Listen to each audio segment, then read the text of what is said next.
अस्सलाम वालेकुम ख़वातीन व हज़रात, आप देख रहे हैं पाकिस्तान नाउ में आपका मेज़बान मुनीब हामिद। एशिया कप जो कि होना था इंडिया में 9 से लेके 28 सितंबर तक, लेकिन अब पाकिस्तान की वजह से इंडिया में नहीं होगा और वो एक न्यूट्रल मुकाम पे होगा यूएई में, और डेट्स वही हैं। लेकिन ऑपरेशन सिंदूर में भी जो है पाकिस्तान ने इंडिया को जो है बहुत अच्छे से भून के राह कर दिया, और अब क्रिकेट के मैदान में भी जो है ये जो इवेंट जो वहां पे होना था, लेकिन अब पाकिस्तान की एक मजबूत स्टांस की वजह से ये यूएई में शिफ्ट हो चुका है। लेकिन जो मेरे दिल में एक बहुत बड़ा सवाल है कि हम लोगों ने, हमारे बोर्ड ने तो बड़ा एक जबरदस्त स्टांस लिया है और वो इंडिया को मजबूर किया है कि वो जो टूर्नामेंट खेलने के लिए यूएई आए, लेकिन क्या हमारी टीम परफॉर्म कर पाएगी या नहीं कर पाएगी, क्योंकि हमारे स्टार प्लेयर्स भी टीम में मौजूद नहीं है और बहुत सारे लोग इसके ऊपर भी रोना धोना भी लगाया हुआ है। लेकिन इस सारी चीज के ऊपर डिस्कशन करने के लिए हमें ज्वाइन किया है अहमद कुरैशी। मेरे बड़े प्यारे भाई हैं, बड़े प्यारे दोस्त हैं, एक लर्नड और एक्सपीरियंस्ड स्पोर्ट्स ब्रॉडकास्टर हैं, जर्नलिस्ट हैं, एनालिस्ट हैं, होस्ट हैं, वेरी टैलेंटेड, और पाकिस्तान को रिप्रेजेंट करते हैं ना सिर्फ नेशनल बल्कि इंटरनेशनल मीडिया पे भी, और इंडिया की मीडिया के ऊपर जाके वहाँ पे उनके जो भूनते हैं, उनको रोस्ट करते हैं, उनको क्या करारे जवाब देते हैं। और अहमद भाई को खुशामदीद कहते हैं पाकिस्तान नाउ पे। अहमद भाई अस्सलाम वालेकुम, क्या हाल है? वालेकुम अस्सलाम Munib, thank you for having me. It's a great place और good to see you after a long time. Likewise सबसे पहले बात करेंगे सर, इंडिया, अब जो है हमने, पाकिस्तान ने इंडिया को मजबूर कर दिया है कि वो यूएई में जाके न्यूट्रल मुकाम के ऊपर क्रिकेट खेलेंगे एशिया का पाकिस्तान के साथ, और ये वही टूर्नामेंट है जो कि इंडिया में होना था। और जैसे इंडिया ने पाकिस्तान के साथ किया था कि हम पाकिस्तान में नहीं खेलेंगे, और पाकिस्तान ने अब मजबूत स्टांस लिया है कि हम इंडिया के साथ भी नहीं, इंडिया में खेलेंगे, खेलना तो आए जो यूएई में आके करें। तो इंडिया का जो इतना मजबूत स्टांस था, हम नहीं खेलेंगे पाकिस्तानियों के साथ, हम क्रिकेट नहीं खेलेंगे, ये नहीं करेंगे, वो करेंगे, कहाँ गया? अच्छा मुनीब, इसकी दो चीज़ें हैं। नंबर वन के इससे पहले क्योंकि हमने देखा है कि प्रीवियसली आते रहे हैं जो चेयरमैन पीसीबी के, वो मीडिया पे आके तो बड़ी बड़ी स्टेटमेंट्स देते थे कि हम इंडिया नहीं जाएंगे अगर इंडिया पाकिस्तान नहीं आएगा किसी भी आईसीसी इवेंट के लिए, क्योंकि बायलैटरल हम्म। सीरीज तो हम खेलते नहीं, आईसीसी इवेंट्स ही खेल रहे थे। हम्म। लेकिन वो चेयरमैन जब मोमेंट आता था तो सबसे पहले इंडिया पहुंच जाते थे। द थिंग इज कि ये फर्स्ट टाइम एवर ऐसा हुआ है कि मोहसिन नकवी की क़यादत में पाकिस्तान ने एक बड़ा क्लियर और फर्म स्टैंड लिया कि अगर इंडिया पाकिस्तान नहीं आता चैंपियंस ट्रॉफी 2025 के लिए, तो इसके बाद इंडिया में चाहे कोई आईसीसी इवेंट हो या मल्टीनेशनल टूर्नामेंट हो, पाकिस्तान भी इंडिया नहीं जाएगा। और आई थिंक कि ये बड़ा ज़बरदस्त स्टांस था, क्योंकि पिछले काफ़ी अरसे से ऐसा होता आ रहा था कि एक तो पाकिस्तान में आईसीसी इवेंट्स आपको पता है कि कोई 28 साल बाद हुआ था चैंपियंस ट्रॉफी। इंडिया में जो आईसीसी इवेंट्स होते रहे उसमें पाकिस्तान जाता रहा, पाकिस्तान खेलता रहा, अपनी टीम भी हमारी जाती रही। हमने कभी ये चीज़ नहीं की कि पॉलिटिक्स के साथ कभी हमने क्रिकेट को इंगेज नहीं किया या एसोसिएट नहीं किया। बट अनफॉर्चुनेटली वहाँ से हमने ये देखा कि हमेशा जब भी कोई इवेंट हुआ अगर पाकिस्तान में, या इवन कि अगर न्यूट्रल वेन्यू पे भी कोई इवेंट हुआ, तो वहाँ से आवाज़ें आई कि पाकिस्तान से बायकॉट करना चाहिए, ख़ास तौर पे ये ऑपरेशन सिंदूर के बाद। तो खैर ये जो पाकिस्तान ने, जब इंडिया ने ये अनाउंस किया था कि हमने चैंपियंस ट्रॉफी के लिए पाकिस्तान नहीं आना, तब आईसीसी, बीसीसीआई और पीसीबी, इन्होंने म्यूचुअली एक एग्रीमेंट साइन किया था जिसके मुताबिक कि इंडिया में अगर कोई आईसीसी इवेंट होगा तब भी, पाकिस्तान में अगर कोई आईसीसी इवेंट होगा तब भी, पाकिस्तान के जो मैचेस हैं वो पाकिस्तान न्यूट्रल वेन्यू पे खेलेगा इंडिया में जो मैचेस हैं, और इंडिया के जो पाकिस्तान में मैचेस हैं वो इंडिया न्यूट्रल वेन्यू पे खेलेगा। बाकी matches as usual respective countries में होंगे। ठीक है। एक तो ये चीज़ है। दूसरी चीज़, ये अब इंडिया के साथ हुआ क्यों? क्योंकि इंडिया को ये गलत फहमी और खुशफहमी थी कि हर बार हम पाकिस्तान पे ये प्रेशर बिल्ड करते हैं कि हाँ आप जो है, हम आपकी तरफ नहीं आएंगे जब कोई इवेंट पाकिस्तान में होता है, लेकिन जब हमारे यहाँ इवेंट होता है तो पाकिस्तान आ जाता है। तो इस बार भी ऐसे ही होगा। ठीक चैंपियंस है। ट्रॉफी गुजर जाएगी, 2026 का T20 वर्ल्ड कप आएगा या 2025 का एशिया कप आएगा, तो पाकिस्तान आ जाएगा। लेकिन वो जो गड़ा खोदना चाह रहे थे पाकिस्तान के लिए, उसमें वो खुद गिर गए। और आई थिंक कि इस बार जो उनको जवाब मिला है वो बड़ा जबरदस्त और बड़ा करारा मिला है। इस बार पाकिस्तान सख्त लौंडा बन गया है बिल्कुल सख्त लौंडा और बन गया है। बिल्कुल नहीं पिघला। और आई थिंक कि पाकिस्तान ने थोड़ी सी अकल ये की है कि अपनी इम्पोर्टेंस को रियलाइज किया है। मुनीब, इंडिया और पाकिस्तान की जो राइवलरी है ये सिर्फ इंडिया की वजह से नहीं है, पाकिस्तान की भी उतनी इम्पोर्टेंस है ऑफ कोर्स जितनी इंडिया की है। अगर आप पाकिस्तान को माइनस कर दें तो फिर वो राइवलरी तो नहीं रहती। तो आई थिंक कि पाकिस्तान ने अपनी इस इम्पोर्टेंस को समझा, पाकिस्तान ने इस चीज़ को अंडरस्टैंड किया कि इंडिया का हमारे साथ खेलना वो इंडिया की मजबूरी है, क्योंकि स्पॉन्सर सबसे ज़्यादा आप देख लें फाइनेंशियल वाइज तो वो इंडिया के होते हैं, ब्रॉडकास्टर जो सबसे ज़्यादा पैसा लगाता है वो इंडियन है। तो इंडिया की कहीं ना कहीं मजबूरी, और ब्रॉडकास्टर और स्पॉन्सर इन दोनों की फर्स्ट डिमांड ये होती है कि हमें इंडिया पाकिस्तान मैचेस कितने दे रहे हैं और अच्छा, कब दे रहे हैं। अब ये मुझे बताओ, ये जो इरफान पठान है, ये जो वहाँ पे बैठ के जो है हिंदुओं को जीतने की कोशिश करता है, बेचारा बहुत कोशिश करता है। ये तो हमारे कायद ने पहले ही बोल दिया था कि जब ये पार्टीशन होगा तो the Muslims left on the Indian side will spend the rest of their lives proving loyalty to India. I understand Irfan Pathan जो है वो यही कर रहा है और वो उनकी लॉयल्टी साबित करने की कोशिश कर रहा है, लेकिन अब इरफान पठान का क्या बनेगा, क्योंकि इंडिया और पाकिस्तान का तो मैच होगा। मेरे ख्याल में इंडिया में कुछ एक्स क्रिकेटर्स ऐसे हैं जो अपने कद से बड़ी बातें करके अपना कद बड़ा करने की कोशिश करते हैं। इरफान पठान की जहाँ तक बात है, पाकिस्तान के बारे में उसने हमेशा ही जब भी मुंह खोला है तो मतलब ऐसी बात ही की है कि मतलब तो इंडिया की साइड के लोगों को समझ आता है, वो बेचारा शर्मिंदगी होती है, लॉयल्टी जीतने की कोशिश अब कर रहा है। रिसेंटली इरफान पठान ने एक पॉडकास्ट में ये कहा कि शाहिद आफरीदी को ये खुशफहमी है कि मैं जो है असली पठान हूँ, और शाहिद आफरीदी के बारे में उसने बड़ी बातें की हैं। मुनीब, क्रिकेट में सबसे प्राइम फॉर्मेट आपका है टेस्ट क्रिकेट। टेस्ट क्रिकेट में शाहिद आफरीदी का इरफान पठान के अगेंस्ट रिकॉर्ड ये है कि 84 बॉल्स पे 147 रन्स किए हैं शाहिद आफरीदी ने with the strike rate of 175 test match में जी, और इरफान पठान ने सिर्फ एक दफा आउट किया है। तो मेरे ख्याल में इतनी बड़ी बड़ी बातें करने से पहले अपने गिरबान में झांक लेना चाहिए कि आप कहाँ स्टैंड करते हैं, आपकी क्रिकेट कहाँ स्टैंड करती है, आप क्रिकेट में आपका वैल्यू कितनी है और इम्पोर्टेंस कितनी है। और आप बात कर रहे हैं शाहिद अफरीदी के बारे में और पाकिस्तान के बारे में, तो मेरे ख्याल में जब आप बड़ी बड़ी बातें करते हैं तो एक दफ़ा अपने फ़ोन में गूगल पे ना जिसके बारे में बात कर रहे हो अपना रिकॉर्ड देख लिया करें कि आपका रिकॉर्ड कितना हाई है। और एक जो है ना, एक यूनिवर्सल फैक्ट है अबाउट इंडियंस, और दूसरों को तो पता है लेकिन कुछ इंडियंस अपने गिरबान में नहीं झांक के देखते। इसकी एक बहुत मेजर रीजन है, and that is because they stink. वो नहाते ही नहीं है, अपनी सफाई का ख्याल ही नहीं करते, तो ये उनका भी मसला है। This is why they do not अच्छा, लुक कुछ इनटू लोग देयर कहते ओन। हैं कि इंडिया के जो लोग हैं ना उनकी अकल घुटनों में है। मुझे इस चीज़ पे भी डाउट है, मुझे लगता है टखनों में है, क्योंकि अब देखें ये अभी जो हमारा वॉर वाला भी सीन हुआ सारा, उसमें पाकिस्तानी मीडिया को छोड़ दें, इंडियन मीडिया को छोड़ दें, इंटरनेशनल मीडिया कह रहा है कि जेट्स गिरे हैं, इंटरनेशनल मीडिया कह रहा है कि पाकिस्तान न्यूक्लियर अटैक करने वाला था, इंटरनेशनल मीडिया ये कह रहा है कि इंडिया भाग के प्रेसिडेंट ट्रंप के पास गया कि प्लीज माई बाप हमें बचा लें। लेकिन ऐसी कोई डफर कौम है कि इंटरनेशनल मीडिया भी उनको नजर नहीं आ रहा, उनको वो नजर आ रहा है कि इस्लामाबाद पे कब्जा हो गया, कराची की पोर्ट पे कब्जा हो गया, लाहौर पे सबमरीन आ गई। मैंने तो जब ये सुना तो मुझे लग रहा था कि थोड़ी देर बाद बस मुझे हथकड़ियां लग जाएंगी, मेरे हाथ मेरी बैक में होंगे और मुझे भी शायद वो जो है जैसे वो जबरदस्ती वहाँ के मुसलमानों को जय श्री राम कहने के लिए फोर्स करते हैं, शायद हमारे साथ भी ऐसा हो।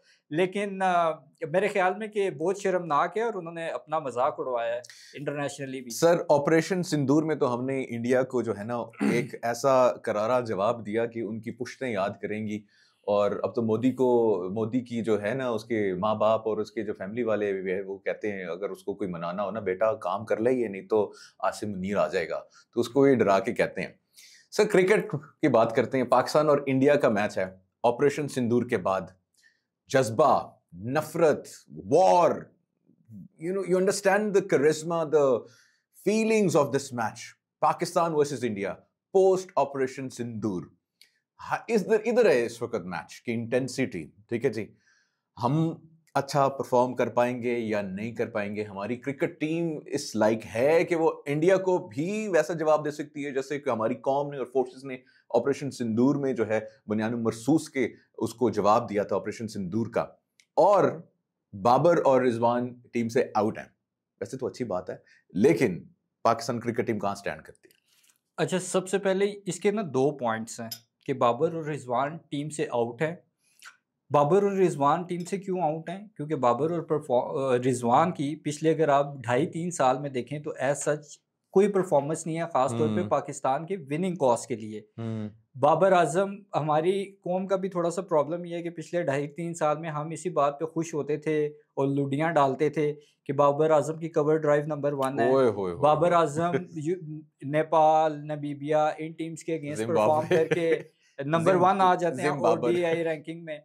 उसके अलावा रिजवान हो गए या शाहिन अफरीदी हो गए, ये छोटी टीम्स के अगेंस्ट परफॉर्म करके हम्म आईसीसी रैंकिंग्स में नंबर 1 आ जाते थे और हम हम्म लोग भी उसी में खुश हो जाते थे। हम्म लेकिन अगर हम अपनी टीम की बात करें तो पिछले 2.5-3 साल में हमारी टीम कहाँ स्टैंड करती है। हम्म आपने वो अचीवमेंट्स हासिल की इन सुपरस्टार्स के होते हुए जो हम कभी शायद इमेजिन भी नहीं कर सकते थे। आप हम्म। बांग्लादेश से हारे, आप हारे। अमेरिका से हारे।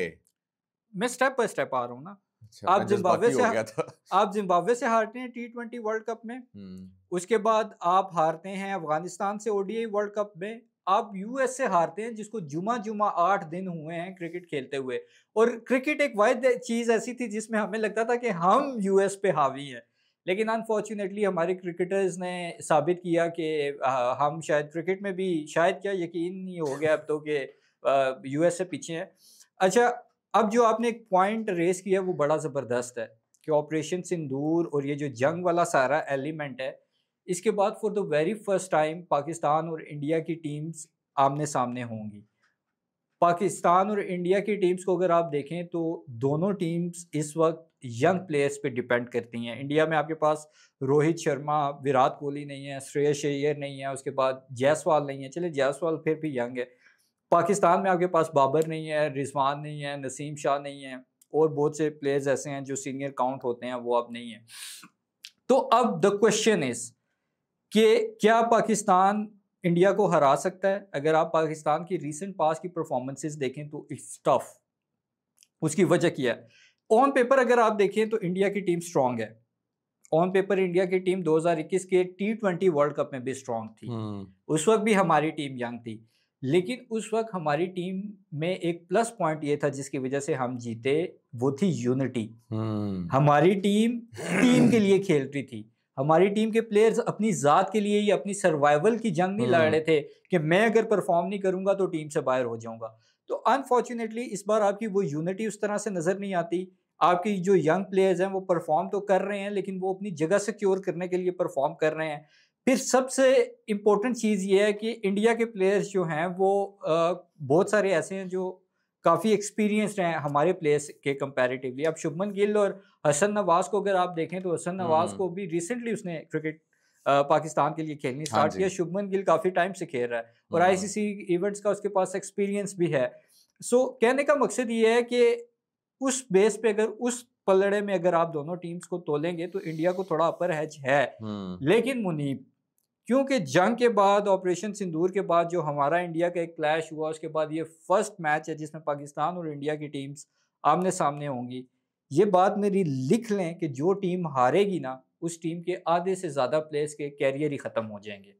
क्योंकि बिल्कुल सही। वैसे ये एक हाई वोल्टेज मैच होता है और अगर इसमें आपकी परफॉर्मेंस 19-20 हो गई, अगर इसमें आपने, क्योंकि जंग के बाद दोनों मुल्कों में किसी के लिए भी ये एक्सेप्टेबल नहीं है कि आप ये मैच हारो। सो आई थिंक कि वो आपके प्लेयर्स पे बहुत ज़्यादा प्रेशर होगा। मेरा पर्सनल ख्याल ये है कि जहां आपने बाबर और रिजवान को, ऐसा तो नहीं है कि वो अब से नहीं परफॉर्म कर रहे, हम्म वो तो काफ़ी अरसे कब से से आउट नहीं ऑफ कर रहे। फॉर्म है, काफ़ी अरसे से परफॉर्म नहीं कर रहे। तो जब आप तब उनको खिलाते रहे हैं, जब आप जिम्बाब्वे से भी हारे, जब आप यूएस से भी हारे, जब आप अफगानिस्तान से भी हारे, तो फिर आप अब भी उनको खिला लेते, क्योंकि अब प्रेशर बहुत ज़्यादा होगा और ये अब देखना पड़ेगा कि हमारे जो यंग प्लेयर्स हैं वो इस प्रेशर को कैसे डील करते हैं।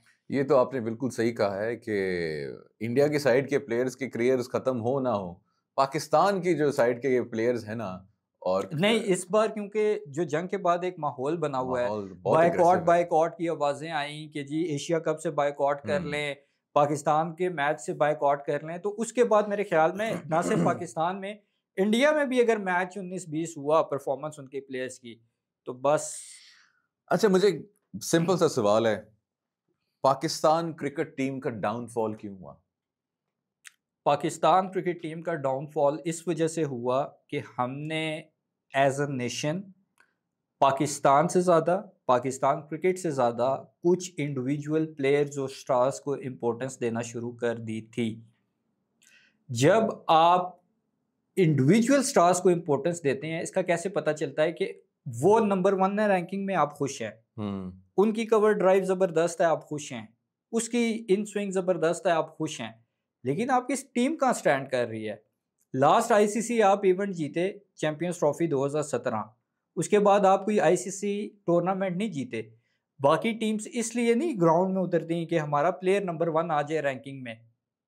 बाकी टीम्स इसलिए ग्राउंड में नहीं उतरती कि हमारे प्लेयर की ये शॉट या ये इन स्विंग डिलीवरी बहुत ज़बरदस्त है। वो उतरती हैं आईसीसी इवेंट जीतने के लिए। हमें एज अ कौम, चाहे हमारी आम आवाम है, चाहे हमारे एक्स क्रिकेटर्स हैं, चाहे जो सहाफ़ी टीवी पे बैठ के बात करते हैं, हम सबको कलेक्टिवली ये डिसाइड करना पड़ेगा कि आइदर हमारे लिए हमारा मुल्क और हमारी क्रिकेट ज़्यादा इंपॉर्टेंट है या कुछ इंडिविजुअल स्टार्स इंपॉर्टेंट है। अब अगर तो हमारे लिए हमारी टीम इंपॉर्टेंट है और क्रिकेट इंपॉर्टेंट है, मुल्क इंपॉर्टेंट है, तो वो प्लेयर टीम में रहने चाहिए जो परफॉर्म करें। जो परफॉर्म नहीं करते, कोई जितना भी बड़ा सुपरस्टार है, जितना भी बड़ा प्लेयर है, he should not be in the Pakistan cricket team. अगर मुल्क से ज़्यादा हमारे लिए इंडिविजुअल स्टार्स इंपॉर्टेंट हैं, तो फिर हम जब हारें तो ना टीम को गालियां दें, ना स्टार्स को गालियां दें। बाबर आजम हमारी आधी से ज़्यादा आवाम चाहती है कि टीम में हो, लेकिन जब फिर टीम में होता है और टीम हारती है तो फिर उस प्लेयर को गाली ना दें, उस टीम को गाली ना दें। फिर उसकी रिस्पॉन्सिबिलिटी हम सब की है। क्यों? क्योंकि हम भी चाहते थे, वो अगर टीम में है तो हम भी चाहते थे कि बाबर आजम टीम में हो या कोई और प्लेयर टीम में हो। तो मेरे ख्याल में हम जब ये देखेंगे ना, मेरिट के ऊपर देखेंगे कि किसकी क्या परफॉर्मेंस है, किसको कितना मौका मिला है, उस मौके में उसने कितना डिलीवर किया है, ऑटोमेटिकली हमारी चीज़ें ठीक होनी शुरू हो जाएंगी। अब एक और चीज़, हमारी टीम क्यों स्ट्रगल करती रही? हमारे यहाँ बेसिक सेंस ही नहीं है। आपके कोच और कप्तान 4 फास्ट बॉलर्स खिलाते हैं। क्यों खिलाते हैं? क्योंकि विकेट बॉलिंग को सपोर्ट कर रही है। फिर भी टॉस जीत के पहले बैटिंग करते हैं। अब ऐसे लोगों को आप क्या क्रिकेट के बारे में बात करेंगे और क्या क्रिकेट के बारे में समझाएंगे? बाबर आजम को आप ऑस्ट्रेलिया, इंग्लैंड, साउथ अफ्रीका खिलाते रहे, आउट ऑफ फॉर्म था फिर भी खिलाते रहे। अब जहां उसका रिकॉर्ड सबसे ज्यादा बेहतरीन है यूएई में, वहां आपने उसको टीम से बाहर कर दिया है। आईसीसी इवेंट्स में वो नहीं परफॉर्म कर रहा था, आप उसको खिलाते रहे। अब एशिया कप में आपको उसको रखना चाहिए था ताकि यहाँ पे उसका रिकॉर्ड भी अच्छा है, इसी बहाने शायद उसकी फॉर्म भी वापस आ जाए। तो जब आपके लोगों को सेंस ही नहीं है, आपके तो unfortunately Muneeb over the period of time chairman PCB ऐसे आते थे कि उन्होंने बैठना एक गाड़ी में होता था और वो दूसरी गाड़ी में बैठ जाते थे। तो जब आप right man for the right job नहीं लेके आएंगे, आप निखट्टू और अनाड़ी लेके आ जाएंगे सिर्फ इसलिए कि वो कोई आपकी खुशामदे कर रहा है, कोई आपकी तारीफें कर रहा है। अब मैं आपको इसके एग्जांपल देता हूँ। वहाब रियाज, मोहसिन नकवी साहब के चैनल पे काम करते थे T20 वर्ल्ड कप 2022 में। उनके साथ एक स्ट्रॉन्ग रिलेशन बना। वहाब रियाज उनकी केयर टेकर, गवर्नमेंट में स्पोर्ट्स मिनिस्टर बने केयर टेकर। उसके बाद वहाब रियाज आज पीसीबी में है। कभी वो मेंटोर बन जाते हैं, कभी वो सिलेक्शन कमेटी के हेड बन जाते हैं। आजकल वो पाकिस्तान को रिवर्स स्विंग सिखा रहे हैं। जिस बंदे की अपनी लाइन और लेंथ सही नहीं थी, वो पाकिस्तान टीम को क्या रिवर्स स्विंग सिखाएगा? टोटल वहाब रियाज की जो कुल परफॉर्मेंस है वो 2 है। एक शेन वॉटसन के अगेंस्ट वो स्पेल, वो जो एक ओवर लेकिन उसके बावजूद पाकिस्तान मैच हार गया, पाकिस्तान को उसका कोई फायदा नहीं हुआ। दूसरा 2011 के वर्ल्ड कप में इंडिया के अगेंस्ट उन्होंने 5 विकेटें ली, वो भी पाकिस्तान मैच हार गया।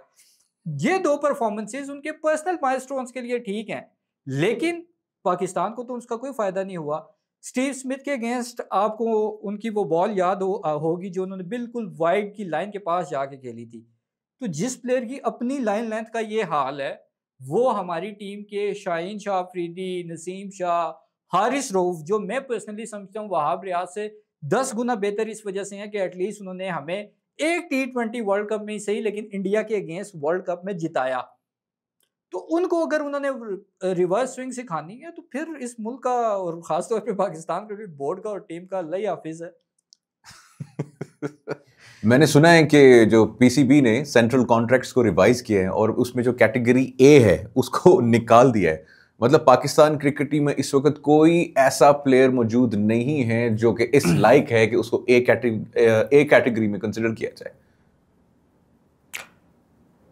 पीसीबी ने पाकिस्तानी क्रिकेटर्स को तो एक कैटेगरी से निकाल दिया, यानी एक कैटेगरी ख़त्म कर दी है, ठीक है। मुझे ये बात बताएं कि जो पीसीबी में ऐसे लोग हैं जिनका कोई काम ही नहीं है, पीसीबी उनको पीसीबी से कब निकाल रहा है? ऐसे लोग जिनका they are good for nothing, वो क्या कर रहे हैं पीसीबी में? आपने जब नस्ला गिराना होता है परफॉर्मेंसेस का, वो सारा प्लेयर्स पे गिरा देते हैं क्योंकि वो इजी टारगेट हैं। आपने मुनीब मेंटोर्स रखे, आपने कहा जी हम चैंपियंस कप कराएंगे, चैंपियंस वन डे कप। आपने मेंटोर रखा सरफराज अहमद को, आपने रखा वकार यूनुस को, शुएब मलिक को और वहाब रियाज को मेंटोर ऑफ मेंटोर्स रखा, ठीक है। और मुझे तो लगता है कि किसी दिन पाकिस्तान में वहाब रियाज के नाम के साथ रहमतुल्लाह लगाना लाजमी ना हो जाए कि अल्लाह की रहमत हो इन पे। जिस तरह से उनको दिन दुगनी और रात चुगनी हम लोग सर पे चढ़ाई जा रहे हैं विदाउट एनी रीज़न। आपने कहा कि हम प्लेयर्स की इम्प्रूवमेंट के लिए, डोमेस्टिक को बेहतर करने के लिए चैंपियंस कप कराएंगे, T20 फॉर्मेट में भी और वनडे फॉर्मेट में भी। समझ आ गई, ज़बरदस्त इनिशिएटिव है। आपने मेंटोर्स रखे कि ये गाइड करेंगे। मेंटोर्स वो रखे जो नीचे ग्रास रूट लेवल पे काम करने के लिए तैयार नहीं है, सिर्फ टीम्स के साथ रहते हैं तनख्वाह लेने के लिए, और जब कोई इवेंट आता है बड़ा तो वो मेंटोर्स टीवी पे बैठ के तनकीद कर रहे होते हैं। किस पे तनकीद करते हैं? भाई आप तो खुद पीसीबी का हिस्सा है, आपको तो खुद पीसीबी में कॉन्ट्रैक्ट मिला हुआ है, तो फिर पीसीबी कैसे अलाउ करता है ऐसे मेंटोर्स को कि आप जाके टीवी पे बैठे और उड़ाएं टीम को? ये कौन कौन से मेंटोर्स हैं? इसमें वकार यूनुस हैं, इसमें आपके सरफराज अहमद हैं, उसके अलावा वहाब रियाज को आपने रखा हुआ था, शुएब मलिक को आपने रखा हुआ था, सकलैन मुश्ताक को आपने रखा हुआ था। ये सारे कॉन्ट्रैक्ट पे थे? ये कॉन्ट्रैक्ट पे थे। और फिर ये एक तो मतलब जब इवेंट आता था तभी मेंटोरशिप करते थे टीम्स की, और उसके बाद जब कोई आईसीसी इवेंट आता था या जैसे एशिया कप वगैरह, तो टीवी पे बैठ के टीम पे तनकीद भी करते थे। तो कहने का मकसद ये है कि आपने वहाँ पैसा वेस्ट किया। अब मज़े की बात, आप पे तनकीद इस वजह से की गई पीसीबी पे कि आप जो चैंपियंस कप है वो आप कंटिन्यू रखें, लेकिन मेंटोर्स को आप फारिग करें। 50-50 लाख रुपए आप उनको तनख्वाह दे रहे हैं। 50 लाख आपने क्या किया? आपने उस तनकीद के जवाब में पूरे का पूरा चैंपियंस कप ही उड़ा के रख दिया। और मज़े की बात बताऊं क्या, चैंपियंस कप ख़त्म हो गया है, लेकिन मेंटोर्स अभी भी तनख्वाह ले रहे हैं पीसीबी से। अभी भी ले रहे हैं? अभी भी तनख्वाह ले रहे हैं पीसीबी से। और एक और इंटरेस्टिंग बात बताता हूँ, पीसीबी ने ग्राउंड्स की अपग्रेडेशन की, स्टेडियम्स की रेनोवेशन की, वहाँ पे जो आपके वेंडर्स थे उन्होंने काम किया, अपना इक्विपमेंट प्रोवाइड किया, जो भी सर्विसेज थी स्टेडियम की रेनोवेशन के लिए, अपग्रेडेशन के लिए। पीसीबी बहुत सारे ऐसे लोग हैं जिनकी अभी तक पेमेंट्स क्लियर नहीं कर रहा। वजह शायद फंड्स नहीं है। तो फिर मैं ये कहता हूँ कि जब आप उनके पैसे क्लियर नहीं कर रहे तो फिर आप मेंटोर्स को कैसे तनख्वाह दे रहे हैं? और क्यों दे रहे हैं? वेंडर्स की कॉल नहीं उठाई जा रही, उनको ये कहा जा रहा है अभी हमारे पास फंड्स नहीं है, अभी आप थोड़ा सा वेट कर लें। अभी आप जब आप ऐसे ऊल जलूल और उल्टे सीधे कॉन्ट्रैक्ट्स करेंगे, अपने आप को फंसाएंगे, अपने आप को बाउंड करेंगे, तो फिर आपका यही हाल होगा। मैं आपको एक छोटी सी बात बताता हूँ। शुभमन गिल, अभिषेक शर्मा, ये इस वक्त इंडिया के लिमिटेड ओवर क्रिकेट खास तौर पे T20 के प्राइम प्लेयर्स हैं। इन दोनों को तैयार और पॉलिश किसने किया है? युवराज सिंह ने। युवराज सिंह के पास तो बीसीसीआई में कोई ओहदा नहीं है। उसने तो नहीं कहा कि मुझे 50 लाख रुपया दे के मेंटोर बनाओ तो तब मैं अभिषेक शर्मा और शुभमन गिल को पॉलिश करूंगा। उसमें एक चीज है ना, पेट्रियोटिज्म है। उसके लिए उसका मुल्क इंपॉर्टेंट है, उसको इस चीज का एहसास है और ये गैरत है।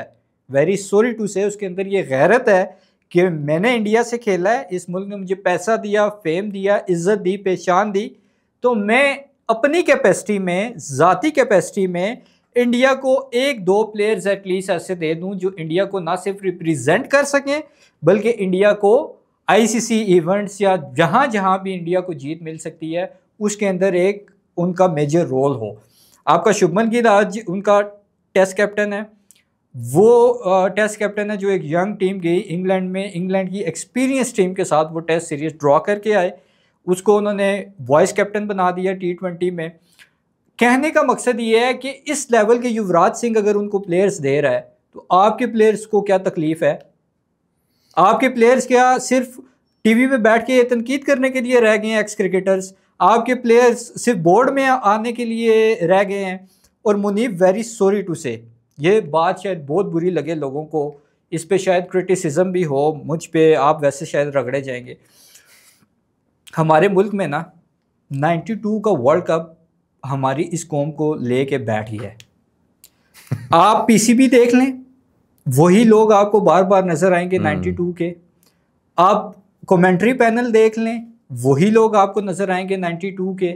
आप और जगहों पे देख लें, इवन पीएसएल में आप फ्रेंचाइजेस देख लें या फिर आप कमेंट्री पैनल देख लें, वहाँ पे भी आपको 92 के लोग नज़र आएंगे। क्यों? सिर्फ ये अनोखा हमने वर्ल्ड कप जीत लिया है कि हर बंदा जो है वो 92 वाला हम पे मुसल्लत कर दिया गया है और बेड़ा गर्क हो गया इस मुल्क का। क्या इंडिया में कपिल देव ने वर्ल्ड कप नहीं जिताया? क्या उनके साथ के जो 15 या 20 का स्क्वाड होगा वो हमें बीसीसीआई में हर जगह नज़र आता है? क्या सुनील गावस्कर हमें बीसीसीआई में नज़र आते हैं?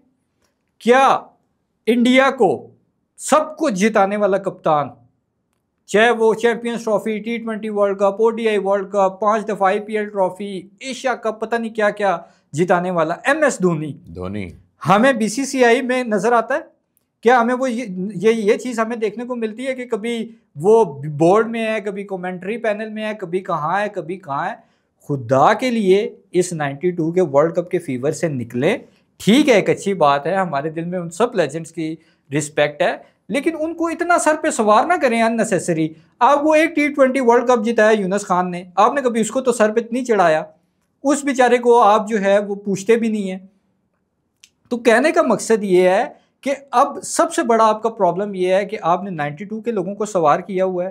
आपको मजे की बात मुनीब क्या है, पाकिस्तान क्रिकेट टीम की मैनेजमेंट में एज हेड कोच, एज आप कह लें डिफरेंट कोचेस, या एज सिलेक्शन कमेटी या किसी में भी 92 के लोग आपको नजर आएंगे, लेकिन 2009 का T20 वर्ल्ड कप जिताने वाले लोग आपको नजर नहीं आएंगे। क्यों?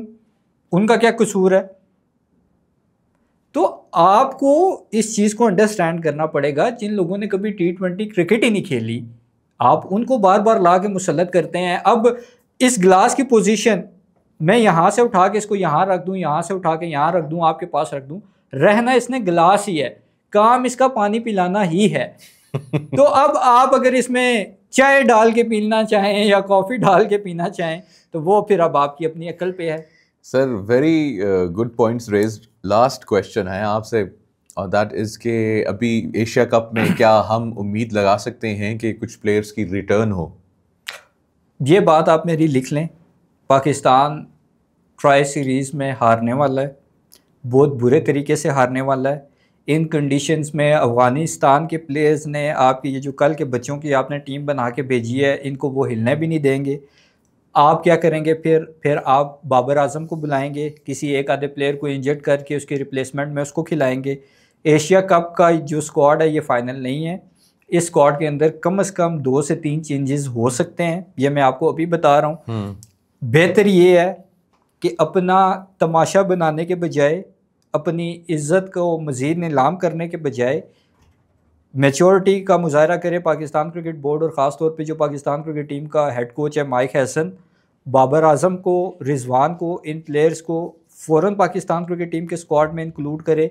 इनको आपने जब पूरी दुनिया में आप खिलाते रहे, जहाँ पे इनका रिकॉर्ड अच्छा नहीं है और जहाँ पे पाकिस्तान हारता रहा, तो अब जहाँ पे पाकिस्तान को इनकी सबसे ज़्यादा ज़रूरत है और जहाँ पे इनका रिकॉर्ड भी अच्छा है, आपको यहाँ पे इनको खिलाना चाहिए। अगर एज़ यूजुअल जो कि होता है पाकिस्तान में, आप अपनी अना का मसला बना लेंगे कि बाबर आजम को हमने नहीं बुला के लाना, क्योंकि फिर मीडिया कहेगा कि आप तो कहते थे कि ये T20 का प्लेयर नहीं है और हमारी गुड बुक्स में नहीं है, और इसने क्योंकि T20 रीसेंट सीरीज़ नहीं खेलनी तो इसलिए हम इसको नहीं लेके आ रहे, तो आप अब क्यों लेके आ रहे हैं? तो ये बातें छोड़ दें। ये तनकीद आप पे बहुत कम होगी उसके कंपैरिजन में जो तनकीद आप पे तब होगी जब आप ट्राई सीरीज हारेंगे। ठीक है, तो आपको ये चीज़ें थोड़ी सी अंडरस्टैंड करनी पड़ेंगी। पूरी दुनिया में कंडीशंस के हिसाब से स्क्वाड बनाया जाता है, कंडीशंस के हिसाब से टीम बनाई जाती है। इवन जो आपकी प्लेइंग 11 होती है वो तक पिच देख के डिसाइड की जाती है। आपको तो पिच भी देखनी नहीं आती, आप तो जहाँ बॉलिंग करनी हो वहाँ बैटिंग कर लेते हैं, जहाँ बैटिंग करनी हो वहाँ बॉलिंग कर लेते हैं। जैसे मैंने पहले कहा है कि 4 फास्ट बॉलर आप इसलिए खिलाते हैं कि पिच बॉलिंग के लिए है, तो फिर टॉस जीत के बैटिंग क्यों करते हैं? मेरे ख्याल से अहमद भाई जो है ना, मेरे ख्याल से हम इस चीज़ के ऊपर एग्री करेंगे कि हम पूरे पाकिस्तान की आवाम से जो है ये अपील करते हैं कि वो एशिया कप ना देखें, क्योंकि अगर आपने एशिया कप देखा तो हो सकता है कि आपके इर्द गिर्द मौजूद आपके दोस्त, आपके फैमिली वाले या आपके घर में जो मौजूद टीवी है या रेडियो सेट है उसको नुकसान हो सकता है। देखें ये तो खैर हर साल ही होता है, किसी ना किसी इवेंट में ये होता है, लेकिन मुनीब कभी ना कभी तो हमें ये चीज़ें फिक्स करनी पड़ेंगी। नो वन, कोई सीरियस ही नहीं है। सीरियस क्यों नहीं है?